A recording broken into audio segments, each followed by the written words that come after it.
Joining me now is former Secretary of State Mike Pompeo, distinguished fellow at the Hudson Institute, Fox News contributor. Mr. Secretary, great to see you. I want to jump right in.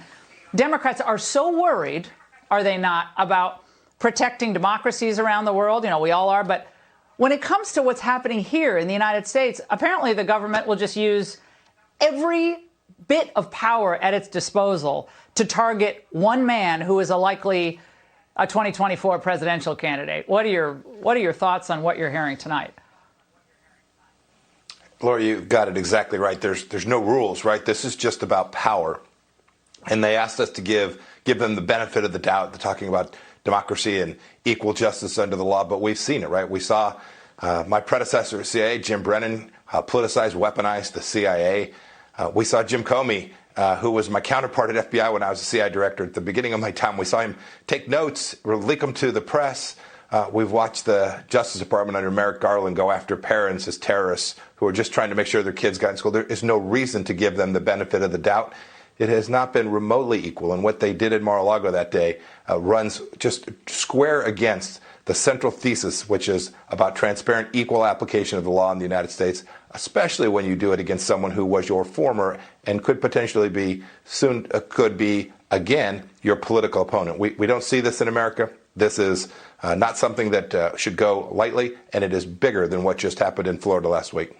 I mean, Mr. Secretary, we had Hillary Clinton's people destroying thousands and thousands of emails. This is when donors to the Clinton Foundation were trying to get in to talk to Mrs. Clinton. You know, you were Secretary of State. Imagine if you had done anything approaching what was going on when she was Secretary of State. I wouldn't even be talking to you right now. They'd probably put you in Rikers Island. I mean, it's just crazy. So that's why there's a double standard here. That, you know, National Archive didn't have any problem with that, apparently. Oh, goodness. Laura, you know, you don't forget, I was in the middle of that. I was on the Benghazi committee with Trey Gowdy and Jim Jordan. We were working to try and get access to her emails and her server, which everyone admits has high-level classified information. We didn't raid her home. We didn't send the Justice Department. We tried to work through the problem set in the tradition of America. They have violated these most basic understandings. And your point's well taken. Had my wife given speeches for $500,000 to throw all across the world to foreign governments while I was serving as Secretary of State, I'd have an orange jumpsuit and a prisoner number.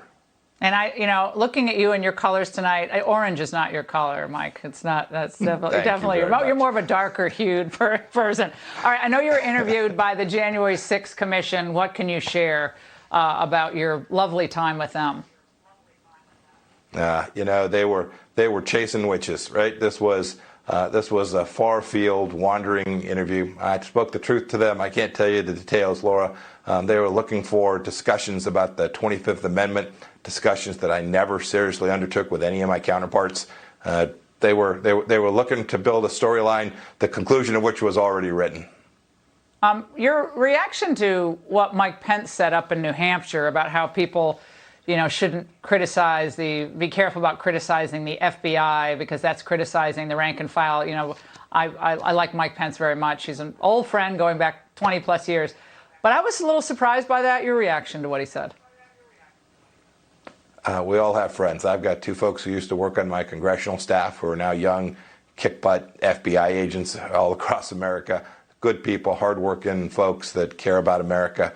But when you have a politicized leadership, when you have McCabe lying, losing his job, and then now being the spokesperson on CNN, when you see the FBI engaged in this kind of activity, it's so deeply troubling. Now, one can easily take on the FBI leadership without maligning in any way. Those folks are out there trying to keep our streets safe and keep us safe from crime all across the country.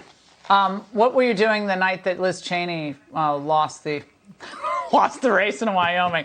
Now, are you surprised by that in any way, shape, or form? I mean, obviously, you were friendly with the Cheneys, as many of us were, but that is the end of that era, is it not? Yeah, I think it is. It's from a time gone by in the sense of she spent her entire time representing the people of Wyoming, going after a single individual instead of representing the people of Wyoming, and they responded. They responded pretty clearly and pretty sharply and pretty dramatically. Mr. Secretary, it's great to see you tonight. Thank you so much.